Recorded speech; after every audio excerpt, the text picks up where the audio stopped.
Hi, everybody. Thomas Miller on the Fun Astrology video podcast, taking a look at the week ahead for January 13th. And the first thing that I'd like to do is take a look at a chart of these Los Angeles fires, because I think it kind of sets the pace or the tone with a couple of planetary peculiarities that begin the week for us. Here is the natal birth chart, if you will, for the city of Los Angeles. This is the day that it was incorporated as a town. It had been settled years before this, but this was the first day of official incorporation.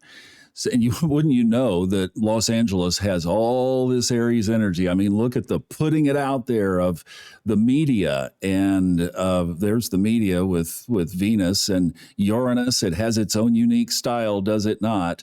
And Mercury, the planet of communications, and Saturn of longevity, and all of the things that you would read into a chart like that. But when we come over and put the transits over this, so now we're looking at the sky over here on the outer wheel, and we're looking at the natal chart in the middle.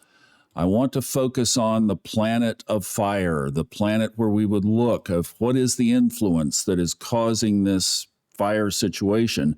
Well, it's in retrograde, and look, it's in a square aspect to Los Angeles Pluto. And really by orb, all of this, so we could take everything, including its natal part of fortune. Venus, Uranus, there's the surprise, there's Pluto, the transformation, and certainly this community will be transformed by these fires in ways that we still can't even really fathom. But this is certainly one of these don't count astrology out kind of things, because when you have that prominent of a Mars, then, I mean, it paints the picture so clearly, even using that solar chart when we don't have the exact birth time. But I want to show you something else that's very significant, not only for the fires, but also as we begin this new week.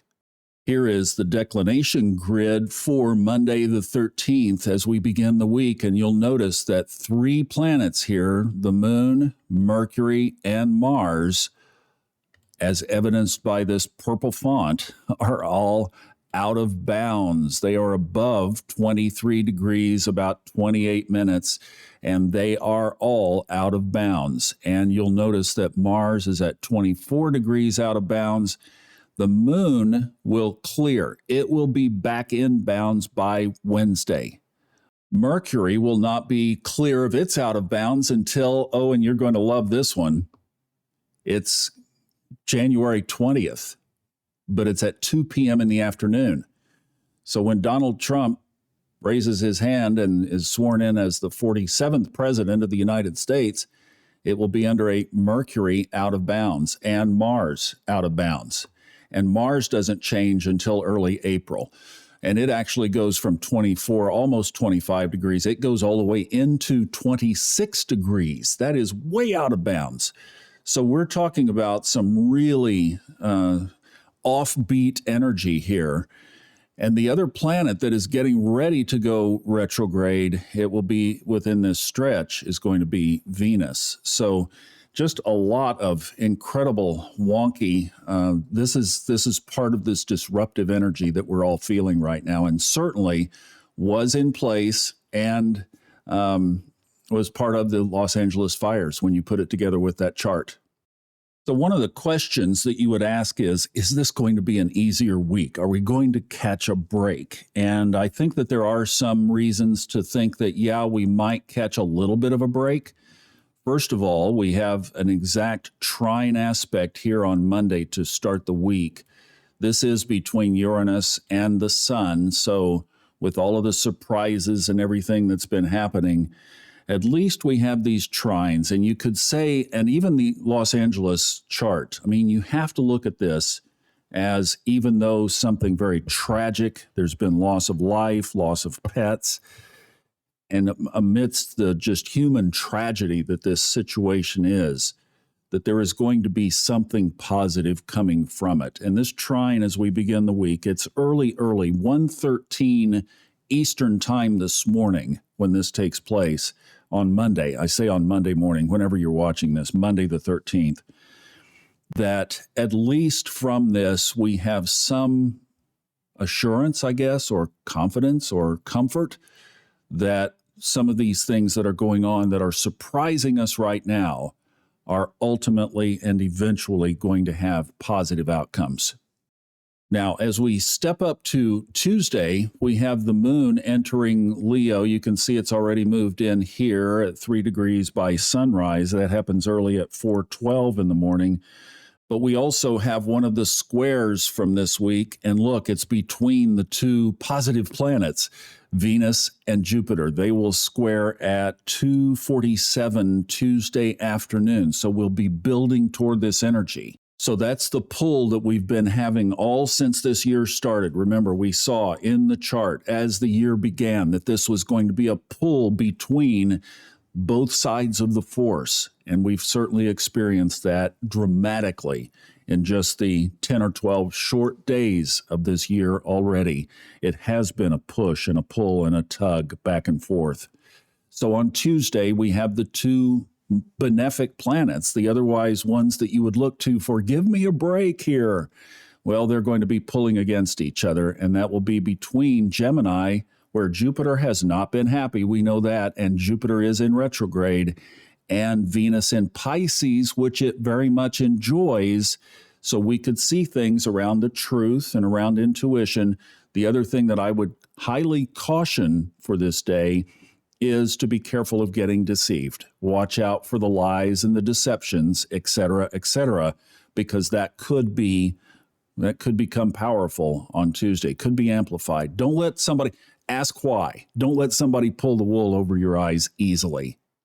Now, here really is the big one of the week. This one is the opposition between the Sun and Mars. And remember, Mars is the planet of fire. So while we have this going on in the sky, we have the fires burning in Los Angeles. And in fact, you know what? I hadn't planned on this, but let's just go back and we'll put this back to the Los Angeles chart.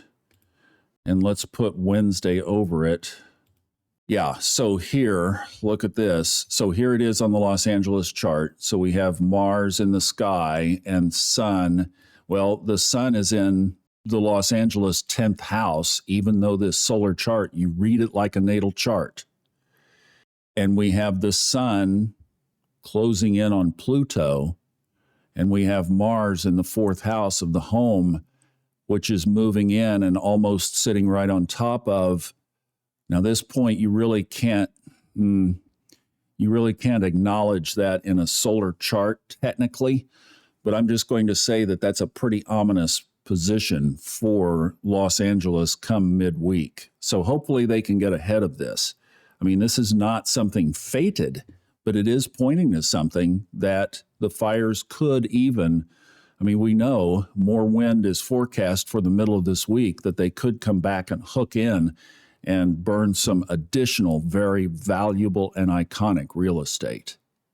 But for the rest of us, and I've changed this chart now to 0 Aries, we have the Sun in Capricorn, we have Mars in Cancer. They will be opposite each other. And you know this, and Mercury is just right here. I mean, it's past orb. It's a little wide, but it is a sign-based conjunction. They're still in the same sign. They're in the same house. I'm going to say that that's something that we have to be careful of. Watch out for hot communication. Watch out for misinterpretations, especially related to your family or something at home, because Mars is in the 4th house. But, I mean, this has wide-ranging implications. We've already seen that it has had just an amazing reach. Mars in retrograde has been a woolly booger, and so don't take this lightly. We'll be building into it all week. It crescendos on Wednesday, but the energy will be still falling off as the week progresses. This one is one of the biggest ones of the week. The other one is on Saturday when the Sun enters Aquarius.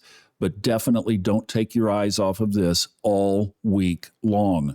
Burn this image into your mind and realize that Mars needs to be respected.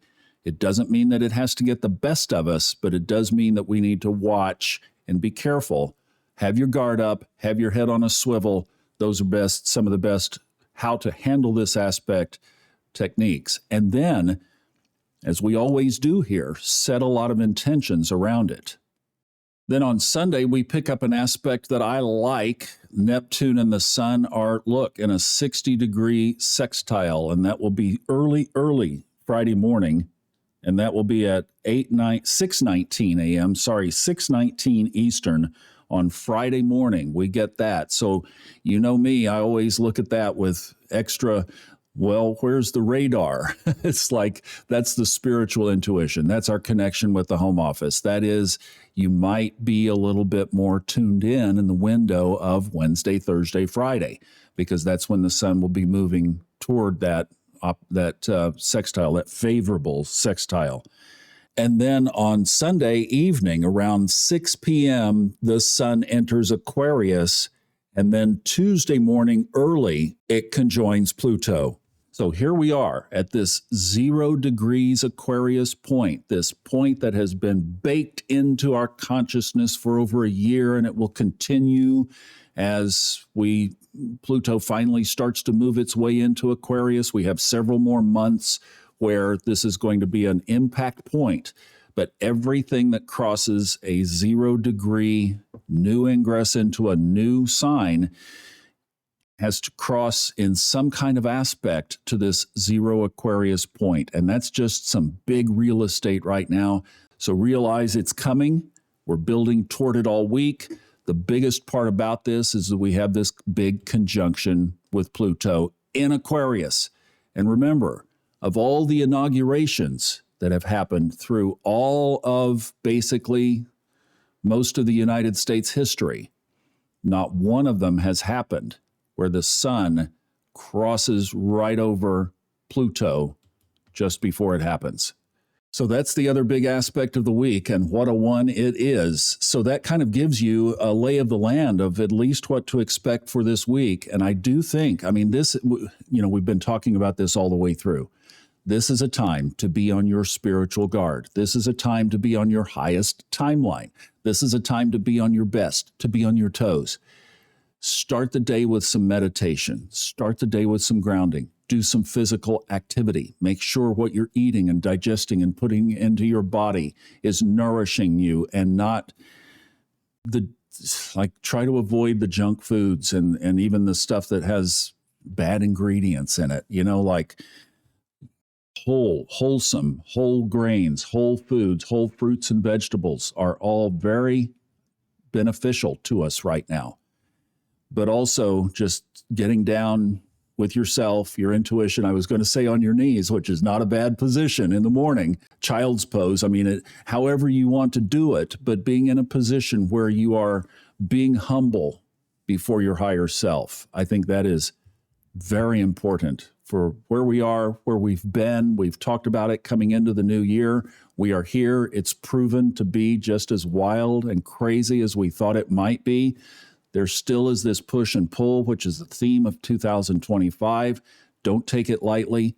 Be in this position of setting yourself up for success by tuning in to your inner self, to your highest self. That's the key. Intentions. Remember Yogananda. And by the way, this is interesting. One of our participants from the group that we had together in Los Angeles, we've been communicating, and she said that Yogananda's body or ashes or whatever remains of Yogananda is buried by a lake that is just north of Pacific Palisades. Do you know that shrine is still intact after all those fires? So be Yogananda right now. That's a good way to approach the week. So powerful that even your remains protect from the fire. Beautiful picture. I'll leave you with that. Thanks for watching. We'll see you next week and on the podcast all week.